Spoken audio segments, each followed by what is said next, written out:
I-install tayo ngayon ng waterproofing.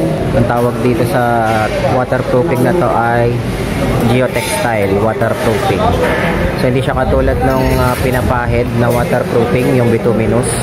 So itong waterproofing na to para siyang tela na pinapako lang dito sa outside surface ng structure natin. Nang sa ganon hindi makapenetrate yung water from the outside surface. So you can see here, ito yung itsura niya, parang tela, parang carpet. Ayan, pinapako lang nila.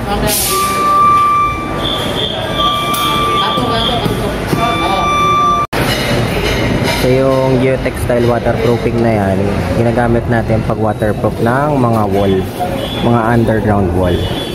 Pag yung mga slab, ang pang waterproof natin, yung first line of defense natin sa moisture ay ito, yung polyethylene.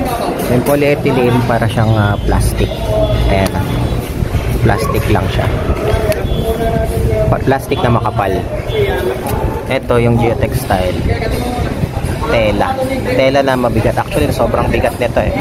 Etong isang to, ang bigat niyan ay nasa 60 kg. So yung pag-install niya, pinapako lang. Ayan, pinapako lang.